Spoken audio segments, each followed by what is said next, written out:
Hello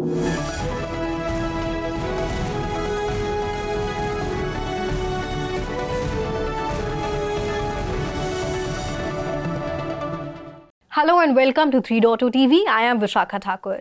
नमस्कार, मैं Sandeep कसालकर. Welcome to the weekly wrap. Cryptocurrency markets traded lower on Monday as risk aversion caused by nationwide protests or demonstrations held in China against stringent lockdown measures imposed to prevent COVID-19 triggered sell-off in risky assets.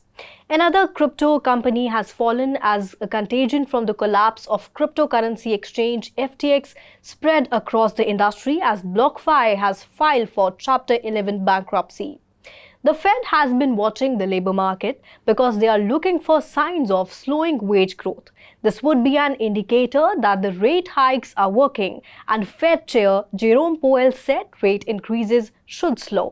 So cryptocurrencies traded lower on early Friday morning trades ahead of November's jobs data from the Labor Department on Friday at 8:30 a.m. ET is expected to show 200,000 added jobs according to economists polled by FactSet. Now that would down from 261,000 in October and the slowest monthly increase in hiring in 2 years. Bitcoin dips below $17,000. तो संदीप, देखा जाए तो एक crypto की जो short win streak देखने को मिल रही थी वो कहीं ना कहीं यहाँ ख़त्म होती दिख रही है, क्योंकि जैसे मैंने कहा कि $17,000 से नीचे बिटकॉइन ने आज ट्रेड किया और ये इसके पहले हुआ है जो लेबर मार्केट है उसके द्वारा जो जॉब्स डेटा आने वाला था, तो उसके पहले जो क्रिप्टो करेंसी मार्केट है वो नीचे जाता देखा गया। और इस वीक की अगर हम बात करें तो शुरुआत में देखा गया कि ब्लॉकफाई ने बैंक्रप्सी के लिए फ़ाइल कर दिया, तो ये कहा जा रहा है कि जो FTX कंटेजन है वो स्प्रेड हो रहा है, जिसके बाद ब्लॉकफाई ने भी बैंक्रप्सी के लिए फ़ाइल कर दिया। और इसके साथ साथ भी कुछ दिन पहले जो फेड चेयर जेरोम पोवेल जी की स्पीच हुई थी उसमें भी उन्होंने ये मेंशन किया था जो इंटरेस्ट रेट इंक्रीजेज़ हैं वो दिसंबर में देखने मिल सकते हैं। तो उसके बाद से BTC ETH में थोड़ी तेज़ी दिखाई दी, लेकिन फिर अब चाइना में जो प्रोटेस्ट चल रहे हैं उसके बाद भी मार्केट में कुछ हलचलें दिख रही हैं। तो देखा जाए तो जो इन्वेस्टर्स हैं वो बहुत कॉशियस हैं। बिल्कुल विशाखा, इन्वेस्टर्स का कॉशियस होना जायज़ है, क्योंकि जो कंसर्न जो है जो हमें पास्ट कुछ दिनों से दिखाई दे रहा है, जो मार्केट में जो उथल पुथल हो रही है because of this FTX collapse, वो रीज़न होने दोनों। तो चाइना में जो कोविड के अगेंस्ट जो प्रोटेस्ट चल रहा है, तो इसकी वजह से कहीं ना कहीं इन्वेस्टर्स में भी थोड़ा सा डर का भी माहौल दिखाई दे रहा है। लेट्स सी अभी आगे आई थिंक कुछ बेटर परफॉर्म होगा मार्केट, या इसकी हम आशा कर सकते हैं। जी, यही हम आशा करते हैं। तो बढ़ते हैं अगली खबर की ओर। होलसेल सेगमेंट के लिए डिजिटल रुपए के पहले पायलट को शुरू करने के 1 महीने के भीतर भारतीय रिजर्व बैंक यानी RBI ने मंगलवार को रिटेल डिजिटल रुपए के लिए पहला पायलट लॉन्च करने की घोषणा की। RBI ने कहा कि रिटेल सेगमेंट के लिए डिजिटल रुपए का सेंट्रल बैंक डिजिटल करेंसी यानी CBDC का पहला पायलट 1 दिसंबर 2022 को लॉन्च किया जाएगा। सेंट्रल बैंक ने कहा कि पायलट भाग लेने वाले ग्राहकों और व्यापारियों के लिए एक क्लोजर यूजर ग्रुप यानी CUG में चुनिंदा स्थानों को कवर करेगा। तो एक नया अपडेट जो है रिजर्व बैंक ऑफ इंडिया की तरफ से बहुत अच्छा कदम है, CBDC की ओर से बहुत अच्छी पहल है। तो इस पायलट प्रोजेक्ट की अगर बात करें तो इस पायलट प्रोजेक्ट में बहुत सारे बैंक्स को आइडेंटिफाई किया गया, जिसमें स्टेट बैंक ऑफ इंडिया है, ES बैंक है, ICICI बैंक है, IDFC फर्स्ट बैंक है, बैंक ऑफ बड़ौदा है, यूनियन बैंक ऑफ इंडिया है, HDFC बैंक है, कोटक बैंक है। तो ये पायलट के अनुसार जो शुरुआती 4 बैंकों के हिसाब से वो चालू होगा, जिसमें से कुछ बैंकों को अभी आइडेंटिफाई करना बाकी है, वो 4 बैंक्स के शुरुआत होगी। और अगर मेजर सिटीज़ की अगर बात करें तो मुंबई है, न्यू दिल्ली है, बेंगलुरु है और भुवनेश्वर, इनसे ये पायलट प्रोजेक्ट शुरू किया जाएगा। जी बिल्कुल, तो बिल्कुल सही कहा आपने। और RBI ने ये कदम क्यों उठाया है, इससे रिलेटेड हमने 3.0 TV पर एक इंटरव्यू भी किया है सुदीप बंडोपाध्याय जी का, तो वो भी आप सब देख सकते हैं इसके बारे में और जानकारी प्राप्त करने के लिए। Moving on to the next update.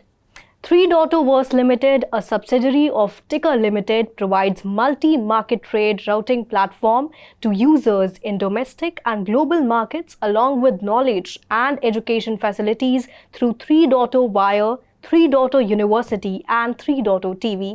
The 3.0 Verse, which is a global super app for digital asset universe, offering knowledge, awareness, information, and data platform for blockchain, metaverse, and digital assets to its user and aids in informed investing or trading decision making, today announced the launch of its most awaited index of Ethereum ecosystem, ETH15.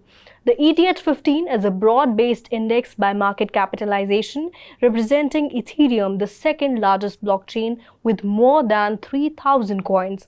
In line with the market benchmark index IC15, ETH15 is a transparent and rule-based index which is maintained, monitored, and administered by its Index Governance Committee, comprising of industry experts, academicians, and ex-regulators. तो संदीप, देखा जाए तो 3.0 verse ने पहले भी 3 जनवरी को अपना पहला जो बेंचमार्क इंडेक्स था IC15 वो लॉन्च किया था, और अब ये जो ग्लोबल इंडेक्स है ETH15 जो कि इथीरियम इकोसिस्टम का पहला ग्लोबल इंडेक्स होने वाला है फॉर UAE और अदर ग्लोबल मार्केट्स, तो उनके लिए अभी इन्होंने लॉन्च कर दिया है। और कहा जा रहा है कि जो इसकी बेस वैल्यू है वो 10,000 रखी गई है। Very nice. अगर आप 3.वर्स लिमिटेड कंपनी का अगर आप पिछला कुछ दौर अगर आप देखोगे, जो जर्नी आप देखोगे, तो उसमें उन्होंने हर एक सेक्टर को कवर किया है। बिल्कुल। एक कवर करने का उनका एक ही एम है कि दुनिया भर में ब्लॉकचेन रिलेटेड जो है वो टेक्नोलॉजी को लोग समझे, वेब3 टेक्नोलॉजी को लोग समझे, क्रिप्टो के जो भी अपडेट्स है जो अपडेट्स देने वाला ये चैनल सबसे पहला दुनिया का है। तो इन्होंने जो ट्रेडिंग टूल जो इम्प्लीमेंट किया है वो टूल भी इतना यूज़र फ्रेंडली है कि कोई भी इससे एकदम ईजिली, मतलब यूजर फ्रेंडली होना बहुत जरूरी है। मार्केट में तो बहुत टूल्स अवेलेबल है, पर 3.0 टीवी ने जो वर्स ने जो ये टूल इम्प्लीमेंट किया है बहुत ही अच्छा है, और भविष्य में शायद ये पूरे मार्केट को भी कवर कर लेगा। ये वन स्टॉप होगा जिसमें सभी इंफॉर्मेशन अवेलेबल होगी भविष्य में। तो बढ़ते अगली खबर की ओर। FTX एक्सचेंज के बैंक्रप्सी फाइलिंग से चल रही गिरावट के बीच विड्रॉल्स को सस्पेंड करने के कुछ दिनों बाद क्रिप्टो लेंडर BlockFi ने सोमवार को बैंक्रप्सी प्रोटेक्शन के लिए दायर किया। कंपनी ने कहा कि वो चैप्टर 11 बैंक्रप्सी प्रोटेक्शन के लिए फाइल कर रही थी, जो ये भी दर्शाता है कि इस बीच ऑपरेशंस को रिस्ट्रक्चर कंटिन्यू करने की उम्मीद है।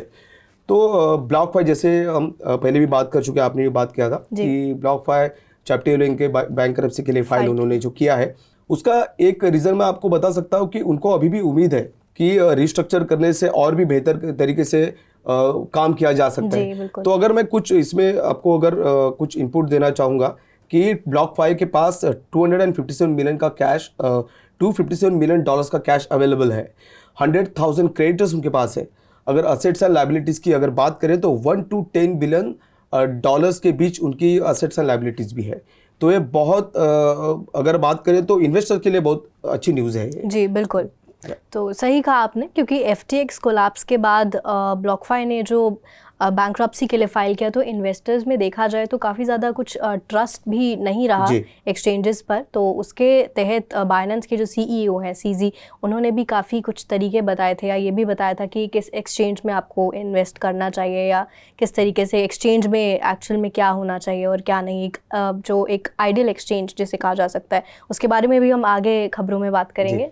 So moving on to the next update, Genesis Global Trading's creditors have hired restructuring lawyers to help find a way prevent the crypto brokerage from having to file for bankruptcy. Some creditors are working with law firm Proskauer Rose, while others have retained Kirkland and Ellis. On November 16, the lending arm of the crypto investment bank suspended redemptions and new loan originations in the wake of FTX's collapse, interim CEO Dirar Islam told customers on a call. तो संदीप जी, मुझे लगता है कि जो genesis है इसने बहुत अच्छा कदम यहाँ पे उठाया है, क्योंकि काफ़ी इन्वेस्टर्स के साथ और क्रेडिटर्स के साथ इन्होंने बातचीत भी पहले से ही जारी कर दी है, और ये बातचीत में और जो लॉयर्स इन्होंने हायर किए हैं उससे ये सिर्फ ऐसे वेज निकालना चाहते हैं जिससे कि इनकी जो ये क्रिप्टो ब्रोकरेज है इसे बैंक्रप्सी के लिए फाइल ना करना पड़े। ये लॉयर्स उन्होंने जो हायर किए हैं, अगर मैं आपको बताऊँ तो ये लॉयर्स जो है मार्केट में से चुनिंदा जो बहुत अच्छे लॉयर्स है, उनको इन्होंने हायर किया है इन्वेस्टर को प्रोटेक्ट करने के लिए, जो बहुत ही बढ़िया कदम है। बिल्कुल। तो बढ़ते हैं अगली खबर की ओर। रोपस्टेन नेटवर्क, जो एक टेस्टिंग और एक्सपेरिमेंटेशन के लिए उपयोग किए जाने वाले मेन इथेरियम नेटवर्क का एक क्लोन है, जो अब इस महीने के अंत तक डीकमीशन यानी सेवा मुक्त कर दिया जाएगा। इथेरियम कोड डेवलपर्स के अनुसार रोपस्टेन का मेंटेनेंस 15 दिसंबर से 31 दिसंबर के बीच सस्पेंडेड रहेगा।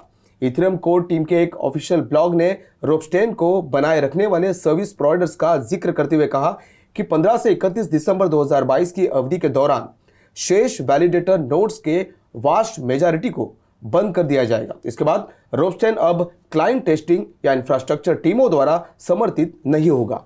तो अब हम बात कर रहे हैं ये जो अभी जो खबर है हमारे पास, अगर 2023 के मिड की जो अगर बात करें तो इथेरियम कोड डेवलपर रिंकबी नाम के जो एक कोड डेवलपर है वो टेस्ट नेटवर्क को भी बंद करने वाले हैं 2023 के मिड तक।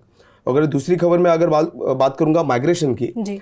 तो ये रिंकबी ऐप जो है वो गोयरली या सिपोलिया में इसको माइग्रेट कर देगा जी। तो ये एक बहुत बड़ा अपडेट है इसमें जी, बहुत बड़ा अपडेट, बहुत अच्छा अपडेट ये है। तो moving on to the next update, Binance introduces a proof of reserve system beginning with Bitcoin. Binance has launched a proof of reserve system beginning with Bitcoin to demonstrate that the exchange is healthy and solvent. This comes just weeks after rival exchange FTX went bankrupt after allegedly exchanging user funds for other less liquid tokens, resulting in a liquidity crisis. Binance's goal is to demonstrate that it holds the assets of its users in the same tokens that they have deposited. Binance has provided a snapshot of account balances and the exchange's Bitcoin reserves for its Bitcoin. It claims 5,82,485 Bitcoin in reserves, while its users have a net balance of 5,75,742 Bitcoin for a margin of 6,743 Bitcoin. तो संदीप, देखा जाए तो ये भी बहुत अच्छी एक update है, क्योंकि जब FTX ने बैंक्रप्सी के लिए फ़ाइल किया उसके बाद बाइनेंस उसे एक्वायर करने वाला था, लेकिन फिर उसके बाद उसके कोलैप्स के बाद बाइनेंस के जो CEO हैं, जिसके बारे में हमने कहा था कि हम आगे बात करेंगे खबरों में, तो उन जो CZ हैं उन्होंने पहले भी ये कहा था कि कौन सी एक्सचेंज में आपको कैसी एक्सचेंज एक आइडियल एक्सचेंज होनी चाहिए। तो अब ये जो प्रूफ ऑफ रिजर्व्स हैं ये बिटकॉइन के लिए उन्होंने निकाले हैं, तो अपने बेसिकली ये ट्रांसपेरेंसी दिखाता है कि एक्सचेंज में और यूज़र में, क्योंकि जैसे हमने बात की कि यूज़र्स में काफ़ी ट्रस्ट इश्यूज़ थे कि हमें कौन सी एक्सचेंज में देखना चाहिए या नहीं, तो ये काफ़ी जो उनके मन में जो सवाल थे, उसके बाद अब जो ये प्रूफ ऑफ रिजर्व्स और इन्होंने बिल्कुल ट्रांसपेरेंट होकर बताया है कि ऐसा कुछ भी बाइनेंस के साथ तो नहीं होने वाला है, तो काफ़ी अच्छी ये अपडेट है, काफ़ी अच्छा। अगर आप देखोगे ना विशाखा, इसके पहले था प्रूफ ऑफ स्टेक जी, उसके बाद प्रूफ ऑफ रिजर्व जी, सॉरी प्रूफ ऑफ स्टेक था, प्रूफ ऑफ POS POA ये सब था जी। उसके बाद धीरे धीरे ये लोगों ने प्रूफ ऑफ रिजर्व ये लोगों ने लॉन्च किया। तो ये इससे यही इंपॉर्टेंट चीज है कि अपनी जो इन्वेस्टमेंट है वो लोगों को आप दिखाओ। इससे क्या होता कि इन्वेस्टर्स में मतलब इन्वेस्टर्स आपके साथ जुड़े रहेंगे, आपके साथ बने रहेंगे हमेशा, क्योंकि आप ट्रांसपेरेंसी आप दिखा रहे हो। तो ये बहुत अच्छा कदम CZ ने उठाया है, जो कि प्रूफ ऑफ रिजर्व को जो इम्प्लीमेंटेशन उन्होंने किया है। तो बढ़ते हैं अगली खबर की ओर। पोर्श एक नॉन फंजिबल टोकन कला बाजार में प्रवेश करने वाली नवीनतम ऑटोमोबाइल निर्माता है। इस ऑटोमेकर ने मायामी फ्लोरिडा में आर्ट बेसल में 911 की विशेषता वाली डिजिटल छवियों के संग्रह की शुरुआत की है।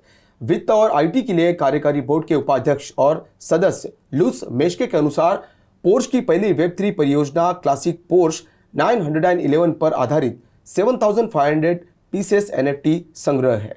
NFT जनवरी 2023 में उपलब्ध होंगे, जिसमें हैम्बर्ग डिजाइनर और 3D कलाकार पैट्रिक वोगेल द्वारा डिजाइन किया गया प्रत्येक पीस होगा। तो ये NFT की दुनिया में एक नया तहलका हम कह सकते हैं कि पोर्श जो है, जो सबसे बड़ा ऑटोमोबाइल मैन्युफैक्चरर है, उसने क्या किया, NFT ओनर्स के पास जो exclusive virtual and real world का उनके पास एक्सेस भी होगा, ये एक उसमें अपडेट है।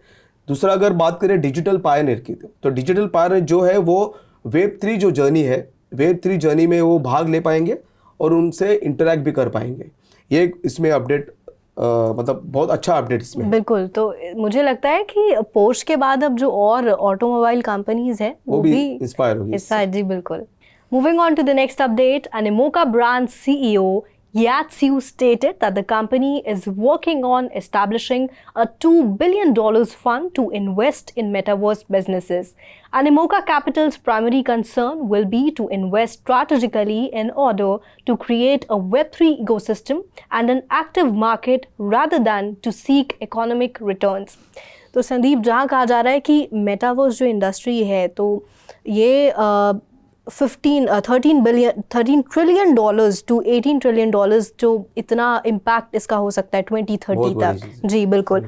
तो अब अनिमोका ब्रांड्स ने अभी फिलहाल फंड्स रेज नहीं किए हैं, लेकिन ऐसा कहा जा रहा है कि $1 बिलियन से $2 बिलियन के बीच में ये फंड्स रहने वाले हैं। और यात्स्यू इन्होंने ये भी कहा है कि ये जो वेब3 में अभी जो अर्ली अडॉप्टर्स हैं या जो आने वाली कंपनीज हैं उनके लिए भी एक अच्छा कदम होने वाला है। क्यों क्या विशाखा? क्योंकि ये मेटावर्स जो है इसमें सभी कंपनीज अपना फ्यूचर देख रही है। इसके लिए हर कंपनी इसमें कुछ ना कुछ तो अपना योगदान दे रही है। और अगर बात करें वेब3 की, तो वेब3 इकोनॉमी इतना रैपिडली आगे जा रही है जिसमें वो लोग वेब3 में इकोसिस्टम डेवलप करने जा रहे हैं, जो कि बहुत अच्छा इनिशिएटिव है। तो भविष्य में वेब3 को लेकर और भी हमें कुछ अपडेट देखने मिलेंगे। बिल्कुल, और 3.0 टीवी आपको सभी अपडेट्स देता रहेगा। तो बढ़ते हैं अगली खबर की ओर। Amazon प्राइम वीडियो कथित तौर पर सैम बैंकमैन-फ्रिड और उनके FTX क्रिप्टो एक्सचेंज के पतन के आधार पर 8 एपिसोड सीरीज विकसित कर रहा है। ऑनलाइन रिटेल दिग्गज की स्ट्रीमिंग सेवा के लिए FTX के इम्प्लोजन के बारे में सीरीज का निर्माण जो और एंथोनी रूसो की प्रोडक्शन कंपनी AGBO द्वारा किया जाएगा। इन भाइयों को 4 मार्वल फिल्मों के निर्देशन के लिए जाना जाता है और कथित तौर पर सीरीज का निर्देशन भी कर सकते हैं। यह पायलट एपिसोड अमेजॉन की हंटर्स सीरीज के निर्माता डेविड विल द्वारा लिखा जाएगा। तो विशाखा, ये पिछला जो दौर रहा FTX का, जो कोलैप्स का जो दौर रहा, शायद उसे ड्रामेटिक रूप से अमेजॉन ने देखा है और उसके लिए उन्होंने ये सीरीज बनाने का उनके पास आइडिया आया है, जो कि अभी ये 2023 के फर्स्ट हाफ में इसके प्रोडक्शन को शुरुआत होगी। वाह। तो मैं आपको ये भी बता दूं कि जो कास्ट है फिल्म की वो अभी तक वेब सीरीज़ की वो डिसाइड नहीं की गई है, और जिन जर्नलिस्ट ने इसे मीडिया कवरेज दिया, जिस तरह से रिपोर्टिंग की है, उसके बेसिस पे ही वेब सीरीज बनने वाली है। जी। Well, that's all in this episode of the Weekly Wrap. This is me, Vishaka Thakur, signing off. मैं संदीप कसालकर फिलहाल आपसे विदा लेता हूँ। ऐसे ही वेब3 से जुड़ी सभी अपडेट्स को लेकर हम फिर मिलेंगे। देखते रहिए 3.0 टीवी।